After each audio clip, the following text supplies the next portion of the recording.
Alrighty, hello. I see a couple more people have joined.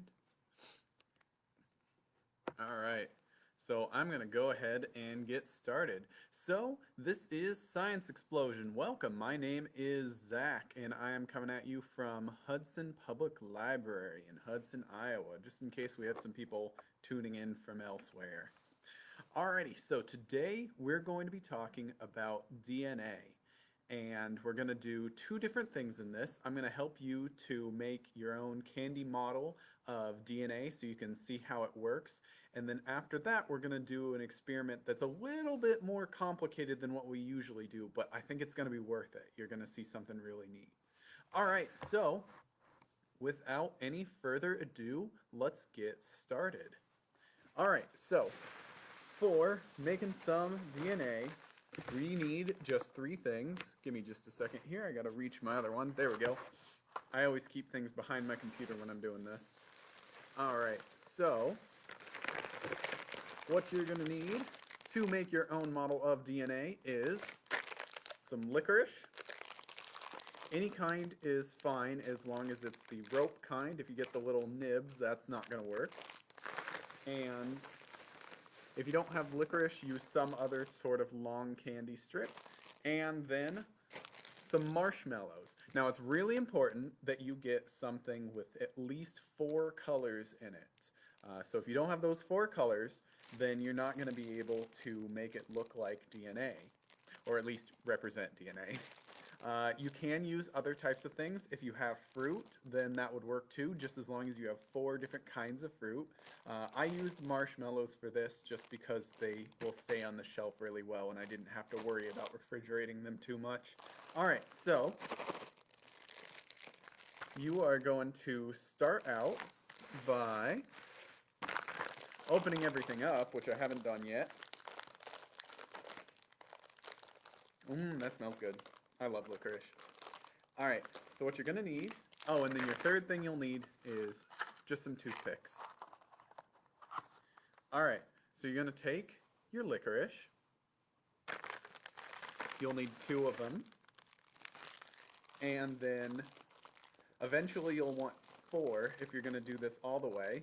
And then I'll open up my marshmallows. Hopefully I don't spill them all over myself. And I've got 4 different colors of these mini marshmallows. And I've also got a paper and a pen to help me out because I know I'll want this for remembering. So, I've got a green, which I will label as, let's see here. Just making sure I've got this right. Just to make that easy, green is G. So they're all going to represent these letters. And don't worry, this will make sense eventually. I've got yellow. And that one is going to be, actually let's do red. Yeah, yellow will work. I'll just make sure that one's going to be C. So it's G, C, A, and T are your letters you're going to need. Alright, so I'm just writing these down just so I've got it. Alright, so let's do red is my next one, and that'll be A.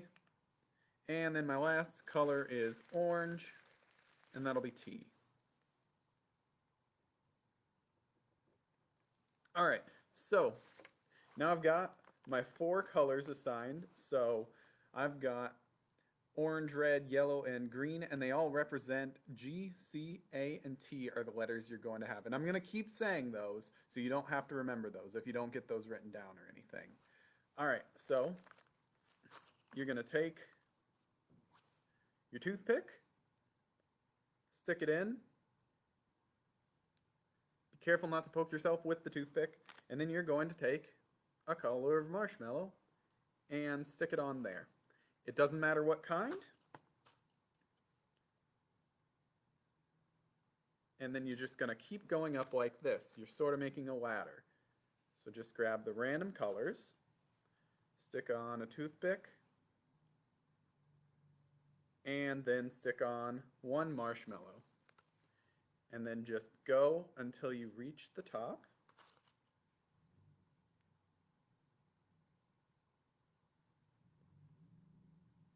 Be careful not to poke yourself. If you need help with this, that is perfectly fine.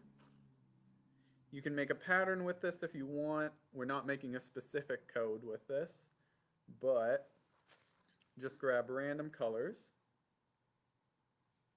You could do it all the same color, but you're not really going to want to, and I'll show you why once we get to the next step.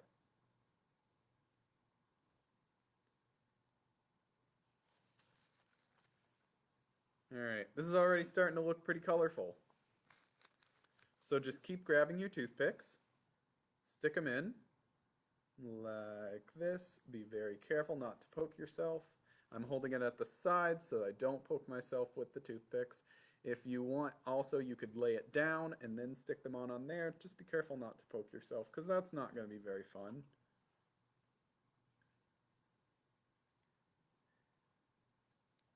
Try to avoid injuring yourself when you're doing science. Always a good idea.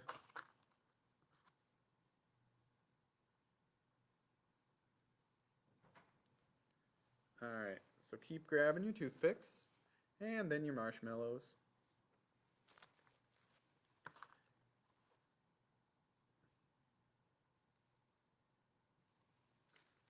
Look at those. Nice little marshmallows. This smells really good. It's making me a little hungry. I know I was working with food again, so I had a snack right before this, because otherwise it'd make me too hungry.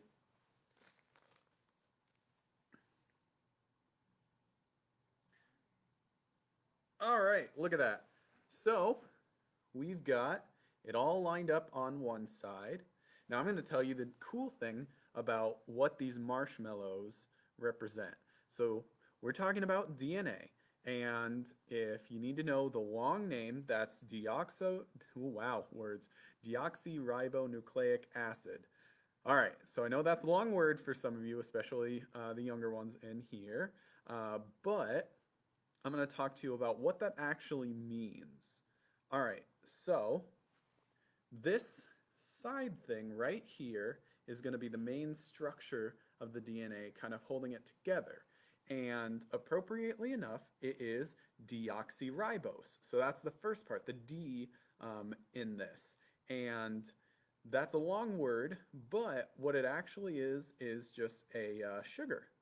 So that is a sugar, and phosphate is what the outside of your DNA is made of. So I think it's kind of appropriate that this is mostly made of sugar itself. So that's this outside part. And then the inside, all of these little things, the toothpicks aren't really anything. That's just kind of holding it together so I can make the model here. But these marshmallows all represent the nitrogen bases. And so each of those bases, that's why I said to label the colors with a different one of these letters. Your letters are A, T, C, and G. So my letters, let's see if I can go it a little fast on here. From the bottom to the top is T, A, C, G. Look at that, I had one of each going in a row. A, C, G, A, G, A, A. So each of those is representing a type of those bases. And so A stands for, and I'm sorry because I'm probably going to pronounce these wrong. I'm used to just reading them, not saying them. Adenine. T is thymine. C is cytosine. And G is guanine. So again, sorry, I probably mispronounced at least one of those. All right, but the cool thing with DNA is that each of these matches with only one of the other types of them. So there's 4 different types on here, but they all match with the same ones. And this is why it's going to be important to write this down. So get your other Twizzler or whatever type of licorice you're using. I've got Twizzlers. Ready. And then you're going to grab more marshmallows. So the A and the T go together, and then the G and the C always go together. So if you know what one side of this is, we're going to be putting another one on the other side of the toothpick. You know what color that one is going to be. So the fact that this one is orange right here on the bottom, I have that representing a T. So you know that one has to go with the one that represents an A. And the A's I have as a red. So I will put the red right here. So I always remember it that the A's go with the T's. It's at, that's a word. And then that just leaves G and C going together. If you've got a better way to remember that, then go ahead. All right, so I'm going to go up through this. So remember, the red and the orange go together if you're doing it the same way I have, and the green and the yellow are going to go together. So now I'm going to go through my marshmallows and grab them and start putting on here. Oop, trying to get away from me there. So like this one right here is a green, and that's a G. And so my yellows are a C. So I'm putting a C on the other side of the G. They always fit together. A lot of times when you're drawing things like this, they'll actually draw them in a way that you can tell they go together. Like one side is jagged like this, and the other side can fit like a puzzle piece in that for the A and the C, or excuse me, the A and the T, and the other ones for the C and the G are rounded like a different kind of puzzle piece. All right, so let's keep going with this. Sorry, I got to keep looking at my notes so I don't mess up on this. All right, so trying to keep that in the frame. Just grabbing your marshmallows, or whatever you're using. If you're using fruit, any other kind of candy, that works just as well. All right, and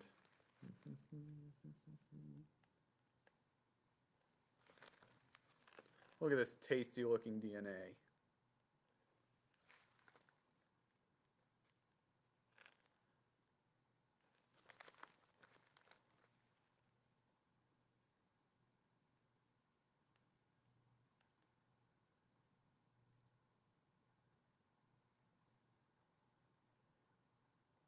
All right, so now I've got that all along there. And now I'm just going to put the other one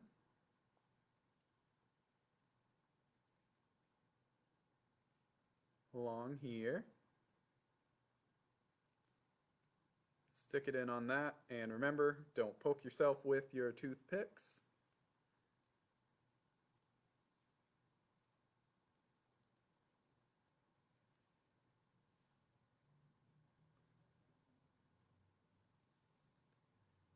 Alrighty. And I said before the toothpick doesn't really represent anything, but between your nitrogen bases, which we've got as our marshmallows, you've got little hydrogen bonds. So I guess that could be a hydrogen bond. Oh, look at my DNA. It's already trying to get on to the next step.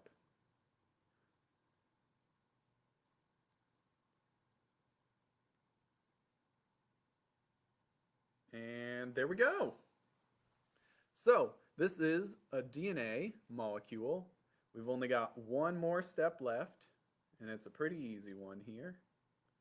So you can see all along here, we've got the sides, which is the sugar and phosphate, and then we've got the base pairs here. So this is a pretty good representation. There's only one more thing that we need to do to make this look just like a DNA model, and that is a twist. It needs to have a twist. There we go. I think that looks so much prettier once you twist it. Let's see if I can get it to twist and stay. Kind of. All right, so I've got it twisted like this.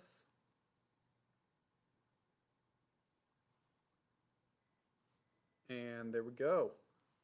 That is your finished model of DNA. So right there, this is a pretty good representation of DNA. You can make this out of anything. It doesn't have to be something that you can eat. You'll be able to see DNA models like this all over the place, and you can make it longer if you want to, because these actual strings of DNA are very, very, very long. Alrighty, and I'm twisting it in this way. This is the right way to twist it, so that it's going like a slide. If you were imagining going down this, you'd be going down in a clockwise motion. This is what all DNA looks like. It has this twist to it. So if you ever see a depiction where the DNA is twisted the other way, like this, that is actually incorrect.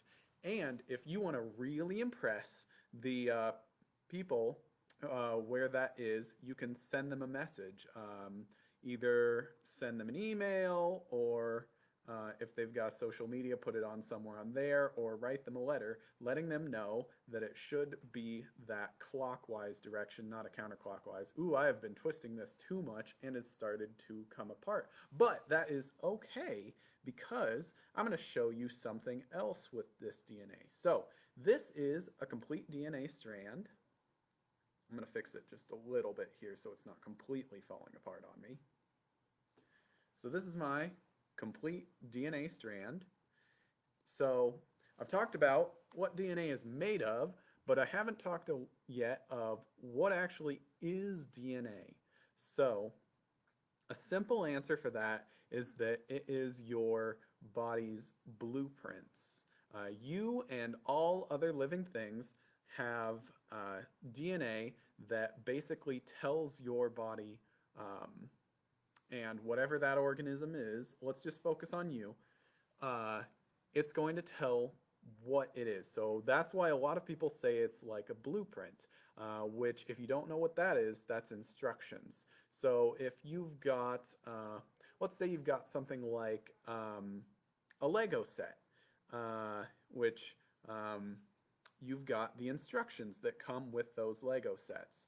So think about the DNA as a lot like those instructions. They're telling the body how to build itself. So that's really the simple answer of what DNA is. It tells you how to build yourself. And so it is a set of instructions. Now, there is a lot of DNA inside of you and every other living organism, but that isn't the end of the story. So this is your complete DNA model, and once you have this, then it does something else that's interesting, and that is it duplicates itself. So I'm going to show you a little bit with this candy how that works. So you're going to take yours apart. You can do this part or not. And to make this work, I'm going to get another toothpick to show you and put it on the other side so it matches up where the hole was before on the other side. And then grab your marshmallow away from that side and put it there. So it is starting to separate. So you've got these sets of instructions inside your body, and they're in all of your cells. But it's not just a static thing. It's always duplicating itself and making more so that your body has all of those directions. Wow, I broke that toothpick in 3 parts. I don't know how I did that. That was not a very good toothpick. Send it back to the manufacturer. All right, anyway. There we go. All right, so I'm going to just get it started. I'm probably not going to do the whole thing because that would take a little bit of time. All right, so the way that it duplicates itself is that it goes through and splits. I'm going to keep it there until I've got... And you could break your toothpicks in half so you're not working with too much on here. But now you can see that I've got my nitrogen bases separated again. All right, but if you remember what I said earlier, it's that they always match with the same one. So this one here is a red, and I've got that as my A. And you remember that always matches up with a T. So I'm going to grab another licorice to show what happens after something goes through and separates these. So now, remember that the A always matches with the T, which I've got as an orange one here. And so it's going to basically cut this in half, and then it's going to get another one that is the same on the other side. And I'm going to start these first couple ones on here so you can see what I'm talking about. And then what's that one? That's a yellow. All right, so I'll push this in here and there. All right, so this is one half. Let's see if you can see it. So you can see that it's starting to separate here, but this is the half that's already separated, and it's created a duplicate of the other side on there. And then I could do the same thing for this side too. So this one would be a red, another red, and a green. And it's going to have its own other of the deoxyribose.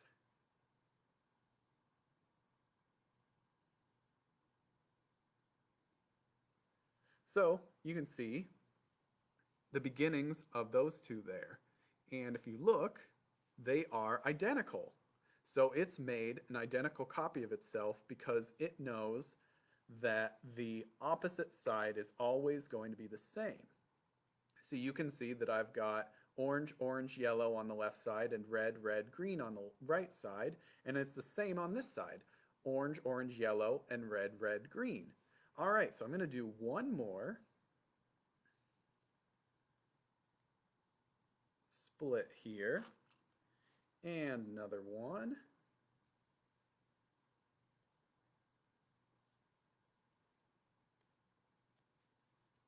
Get this orange over on this side.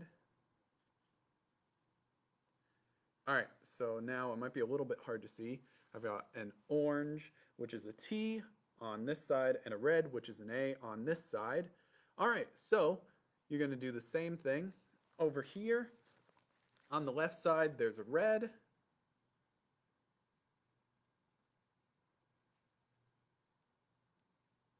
And on the right side, what am I going to put? Oh man, it's split open. Let's see if I can fix this real quick.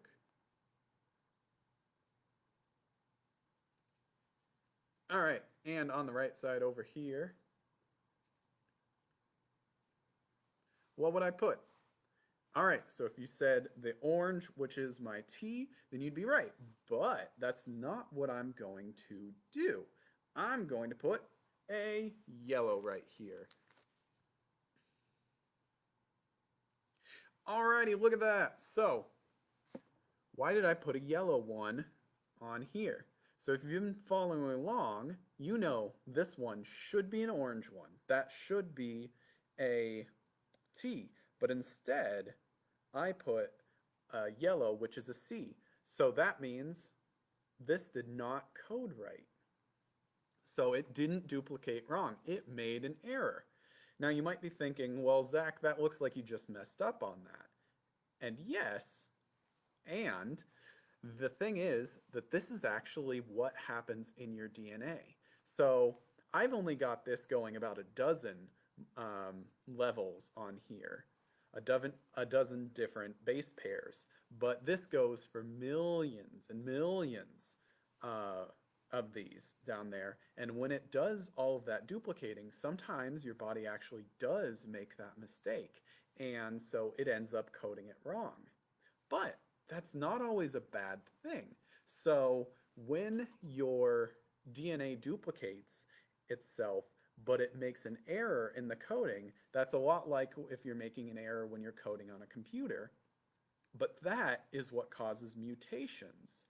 And so it's what the organism was before, but now there's something different about it. And every little piece of these things on your DNA, let's say that this section that I have right here is eye color.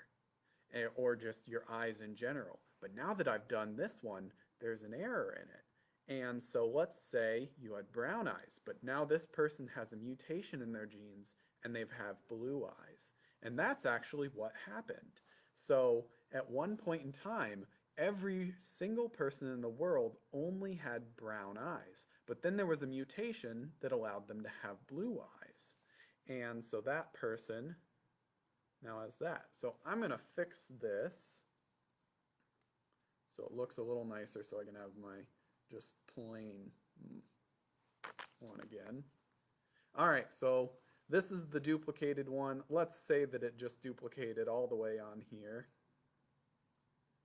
And now it is a new one. And it's got that wonderful mutation on it. You can see it right here. That red should not go with a yellow there. It should go with an orange like up there. But now it has, let's see, coded on there wrong. So now the DNA will be something a little bit different. So you've got an entirely new strand of DNA. And then when it happens that you've got a mutation like that, it can sometimes be passed down to the children, and then they'll have that too. So that's a lot of the reasons why if your parents have blue eyes, you're probably going to have blue eyes. Now, you'll probably learn at some point about Gregor Mendel and the Punnett squares. I'm not going to get into that because that's a whole different thing. But that is the basics of how this is going to work. All right, so you can feel free to, as long as you had clean hands when you were making this, eat your lovely DNA model, or you can just display it for everyone to see. I'm going to set mine aside here now, and I'm going to go grab something that is part of the next part of the experiment. I had to keep it in the freezer for a little bit because I needed it to be cold enough, so hold on just a minute.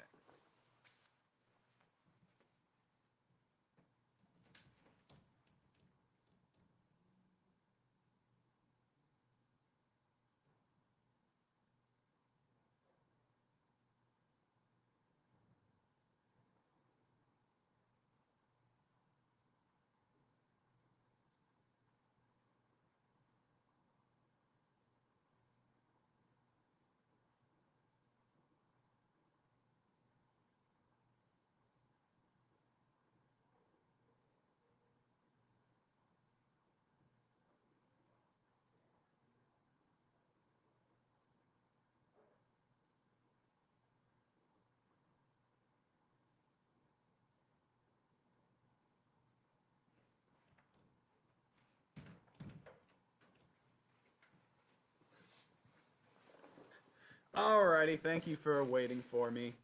Let's see if I edit that out when this goes online. Alright, I need a little bit of water here.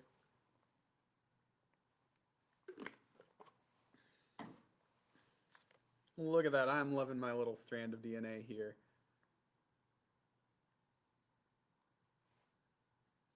I'm gonna fix this real quick. It's just starting to fall apart on this side. There we go. Okay, so now we're going to start the second experiment, and this one is a little bit more intensive than some of the ones, so if you are a little younger, you're going to definitely want a little bit of help on this. All right, so let's see here. All right, so what you'll need for this one is, all right, I need to grab this. I set these things way too far away from myself to actually be able to grab. All right, so you will need a plastic resealable bag, 2 strawberries, and I will recommend using strawberries. Normally, whenever I use fruit for something, it's okay to use a different kind, but for this, you'll definitely want to use strawberries.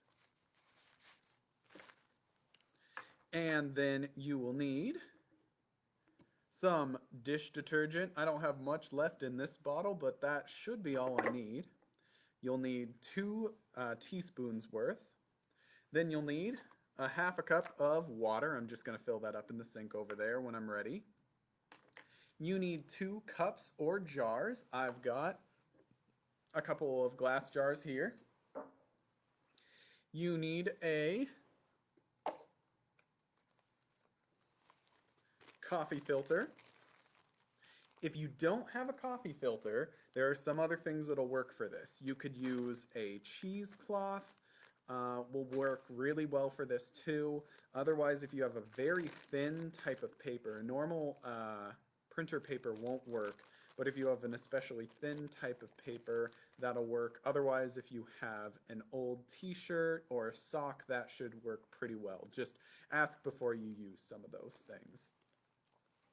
Alrighty, and then you need 1 scientist. That's you! Good job.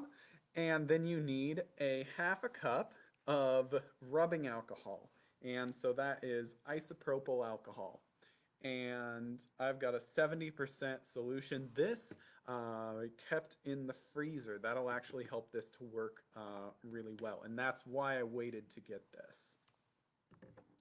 And then you need something like a toothpick, which I've already got here. If you don't have a toothpick, a coffee stirrer, or even a small stick should work fine. All right, so you're going to take your strawberries here. I'm going to set my little DNA model over here so I can get that out of the way. All right, so you're going to take your strawberries and you're going to take the green part off of both of those. It's going to make this a little bit easier. All right, you're going to put them in your plastic bag. Bloop and bloop. Seal your bag up. Try to get as much of the air out as you can. And then this is the fun part. You're going to smush your strawberries. So just squish them up in the bag. Most of the time, this is recommended to squish them for about 2 minutes. So I'm going to spend about 2 minutes squishing up my strawberries. You want them to be very, very, very much squished up. You don't want them to be chunky. If you have a food processor, you could probably use that too, but I think it's kind of fun to squish the strawberries. I've had these in the fridge, so they're pretty cold. You could also use frozen strawberries if you have them. I know we're not quite in strawberry season anymore, so you might not have them except for frozen. So keep squishing that up. All right, so while I'm squishing this, I figure I could tell you a little bit more about how DNA works. So you've got your DNA structure, and it's sort of like different levels of things. So DNA combines to make things called amino acids, and amino acids form proteins. And you probably know a little bit about protein. You hear people talking about how you need protein to eat things like proteins to help your muscles, and that is because proteins are really what your muscles are made up of, but it's also what your cells are made up of just in general. So those proteins make up a cell, and so those cells then make up tissue. And so you can think of tissue as in if you were to take a little part of any of your organs, including your skin, like if you've got, look at that, I don't have any hangnails. I could have grabbed one to show. If you've got a hangnail, that would be part of the tissue. And then tissue makes up an organ. So think like your skin, which is your largest organ in your body, or your heart, your liver, your brain, anything like that. And then the organs all go together to make the organism. And that's you. You, a plant, that squirrel you see over there, they all work like that. Let's see here. Getting this nice and squished up. I bet when I open the bag, this is going to smell pretty good. So we're just squishing the strawberries in the bag. If you're just joining me now, all you need to do is get the green parts off the strawberries and squish them up in the bag for about 2 minutes. Alrighty, I think that is probably pretty good. Okay, so now we've got, ooh, I didn't seal that bag all the way. It's a good thing nothing came out of it. All right, so now I need my jar. I didn't really need the lid on it.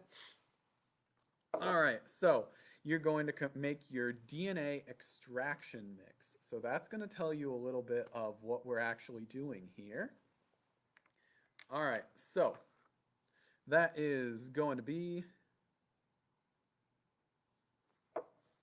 let's see here.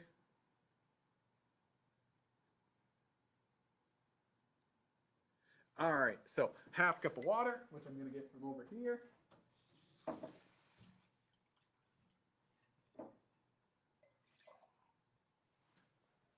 Put that in there. And I need to grab one more thing from out of here. So I forgot to mention the other thing you need in here is salt. For some reason my recipe didn't have it except on this step. Oops. All right, so then I need 1 teaspoon of salt.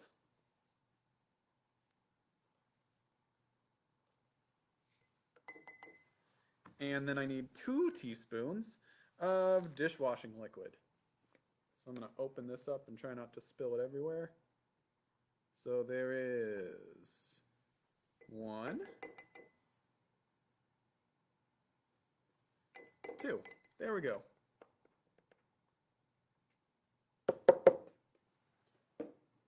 Set that over there, see if it doesn't fall. All right. So you're going to mix this. This is your DNA extraction mix. So yes, that is what we're going to do. If you know what extraction means, we're going to extract or take out the DNA. So we are actually going to be taking the DNA straight out of these strawberries. All right, so mix this up. This is a nice, pretty ocean blue right now.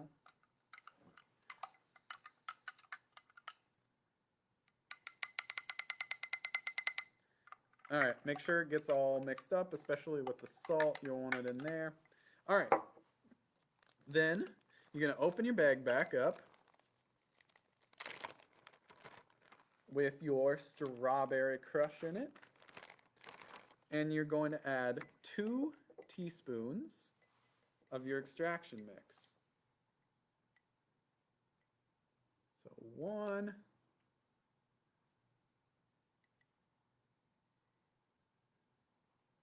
2. All right. And then, gonna seal that back up, get rid of the air.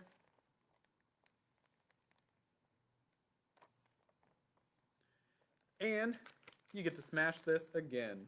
And it did smell good, like strawberries. When I open this up again, it probably won't smell quite as good. All right, so you're gonna smash this for about a minute. Now you'll wanna be careful not to make too many bubbles with this. You're just wanting to get this so that it's breaking apart the strawberry cell structure. All right, so keep crushing it. You're going to be, the first time was to break apart the strawberries so that they are nice and broken down. And this mixture is actually helping to break down the cell walls of the DNA. So remember, DNA composes amino acids, which make up proteins, which make up those cells. So you're breaking down the cells so you can get to the smaller parts here. So you need to do this for about a minute. I think this is kind of fun. Just squeezing a mix of strawberries, soap, salt, and dish soap. Did I say that? No, I said everything. And water. That was the thing. All right.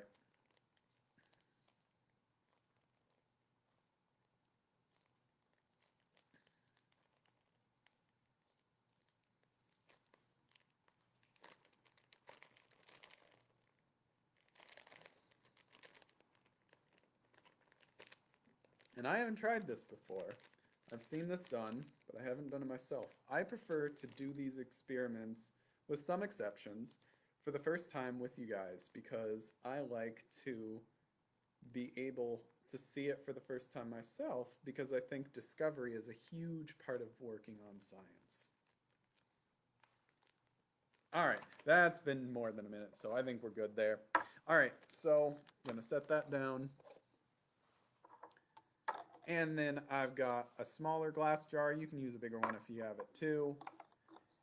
I'm gonna put that on there. And then you need your coffee filter. Remember, you can use cheesecloth, something like that, if you've got it. You don't have to have a funnel, but I think it makes it a lot easier. All right. Then that is an odd smell. It smells like strawberries and soap. That's a little weird. But now I know. Learning is always part of science. All right, so now you're going to pour this in here.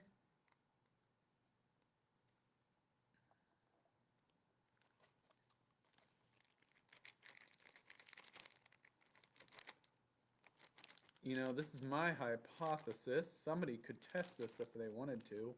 I bet this might actually work even better with frozen strawberries than with fresh. And the reason I say that is because when you freeze something, usually it will form ice crystals inside of that thing you're freezing, and that actually breaks down the cell walls. That's why a lot of times if you put fruit in the freezer and then you let it thaw, it becomes mushy. It's broken down those cell walls. All right, there we go. I've got that. Going in here, you can see it's dripping down into the container here. You want to make sure that it's not going over the sides, because if you get the pulp of it down there, you're going to have to redo this part. It's a pretty easy part to redo if you do, so it's not a huge deal. But I'm twisting it right there and then putting a little bit of pressure on it to try to get the juice to go out a little bit faster. But if you've got time to wait, you can just wait for it to fall. Every time I pick this up to try to get the juice to flow a little faster, there is a really fun bubble that forms in the bottom there. All right, so I'm going to let that just kind of funnel down for a little bit. And I'm going to talk about some more fun things about DNA. So remember, that is deoxyribonucleic acid. So remember, the deoxyribo is the deoxyribose, which is the sides here, and then the nucleic is the nucleic acids, or these here, nitrogen bases, and then acid is pretty self-explanatory. It's an acid if you know what an acid is. All right, so look at that. It's just drip, drip, dripping away there. All right, so your DNA makes up your genes, and humans have about 145 of those that have, oh no, wait, I'm reading the wrong thing.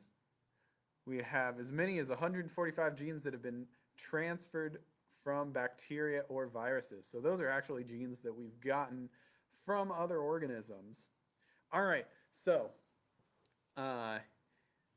everything has DNA, every living thing, and we actually share that in common with other things. So you've probably heard that we share 98% of our DNA with chimpanzees. So they're our closest relatives. But I find it a lot more funny that we share 75% of our DNA with pumpkins. So you probably don't think of yourself as very much like a pumpkin, but we're a lot more similar than we are dissimilar. You're a lot more similar to a pumpkin than a pumpkin is to a rock. Alrighty. There is an artificial form of DNA that's called XNA, and it's basically made by replacing the sugars with artificial molecules. We are not going to be making that ourselves. I haven't looked up the specifics, but I would assume that that would take a lot more resources than we have in our little library here. All right, here we go. This is the fact I was hoping to share before. So, DNA is very, very long, even though it's very small inside of you. It's coiled up, like I showed you before that bend. But if you were to uncoil it, it would be, I want to make a guess. Are you thinking to yourself, like, oh, it's just like your small intestine if you uncoil that, that's a few miles long. So you're thinking, oh, maybe your DNA is a few miles long too. You got to think bigger. So you might be thinking, oh, maybe it's as big as Hudson. It'd be as long as the distance from the edge of Hudson to another. That's a few more miles. You got to think a lot bigger. Okay, so maybe it would be the distance from Hudson to Cedar Falls. Think bigger. Maybe the distance from Hudson to China. It's definitely bigger than that. Oh, the distance between Hudson to the moon. Okay, so I've been doing this enough. I'm going to just tell you it's 16 billion kilometers. It is a very, very long distance.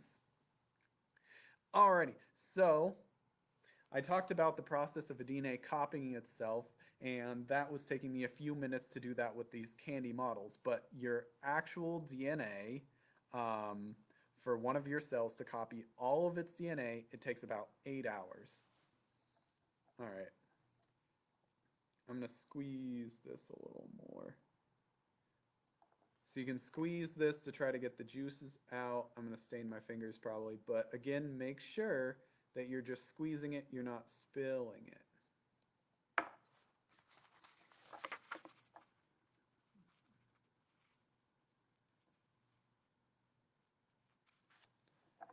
So squeeze it gently so that you don't break your cloth.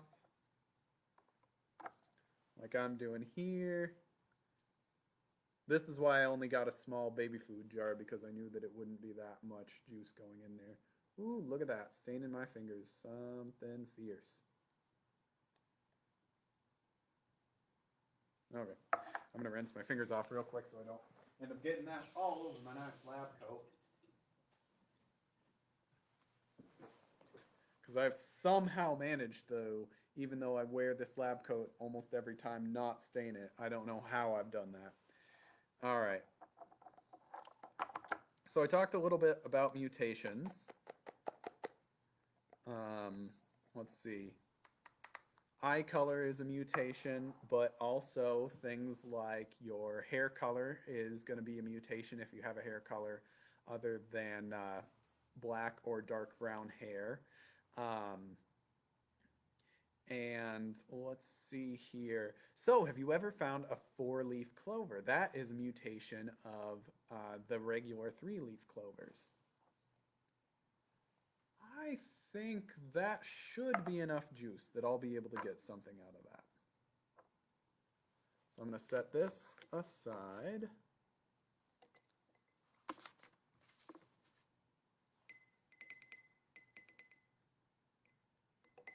All right, so now I need my isopropyl alcohol. And you might be wondering that I put this in the freezer, but it's completely a liquid.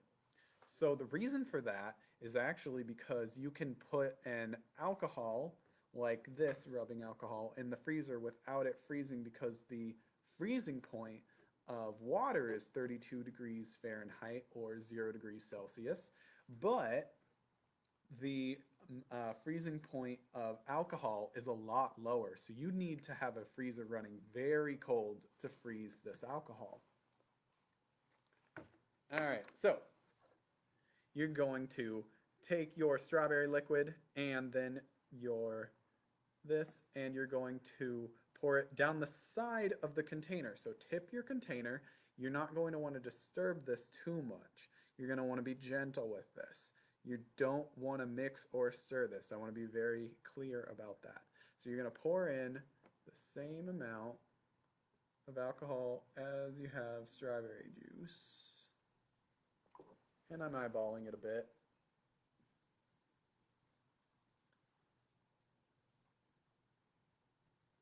All right. So we'll see if this is working.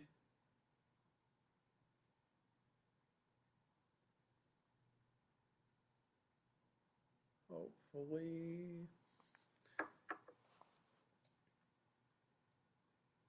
Yes, I think it is. Great.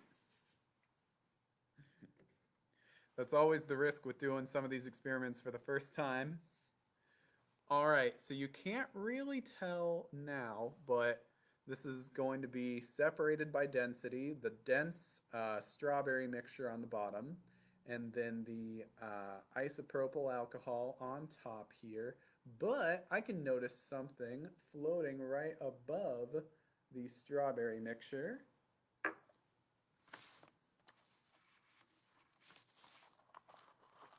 And so I will need another toothpick. So I notice, and hopefully you're noticing too, some stringy white things inside of here. And that's really exciting because that right there is DNA.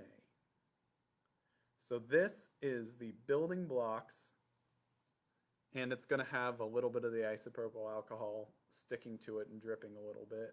I can do it like that, but that long string there, that right there is real DNA. Yeah, it mostly just smells like the isopropyl alcohol. That's a pretty overwhelming smell. But if you follow along, you can see that this right here is 100% DNA. So right now you're touching it, and except for the isopropyl alcohol that is on the outside coating it. So if you were to hold it there like I have been for a few seconds, alcohol evaporates very quickly. So if I wait for that to evaporate off of this white substance right here will be pretty much purely DNA. So this is the code. I know it looks kind of gross. It looks like snot to me right now. But I think this is really cool. So this right here is the code that tells a strawberry to be a strawberry. So if it was different, it would tell it to be you, it would tell it to be a monkey, it could tell it to be a pumpkin, but it's not. It's the specific code. So think just back on like the Lego sets of instructions.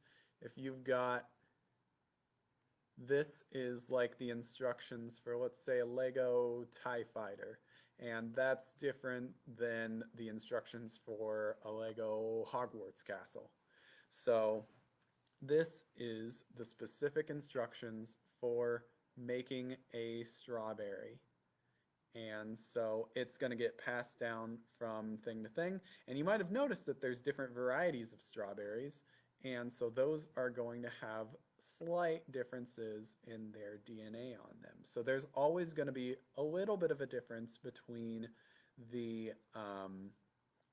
different variations of either a species or between different types of related species or even just individuals within that species. There are always going to be different levels of variations. The more closely related something is, the more similar its DNA is going to be. So like your mother's DNA is going to be very similar to yours, as opposed to your friend is going to have a lot more dissimilar, but you're going to be a lot more similar, your DNA code, than it would be to somebody who is on the other side of the world, although that's still going to be very, very similar. Every human's DNA is more similar than it is different.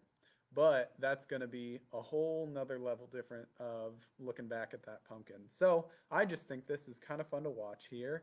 But this right here is pure DNA. So thank you everyone for joining me. So remember, my name is Zach. I am coming at you from Hudson Public Library. And this was DNA Science. We made our own DNA molecule, and we extracted some real DNA from strawberries. And so if you have any questions, feel free to put them in the comments. I do look back on those and try to answer any questions people have. If you have questions, corrections, I'm not perfect. I'm sure I've gotten something wrong on this. Feel free to put that in there. Oh, I can see that my DNA has started separating a little bit more. Let me get a little bit more out of here.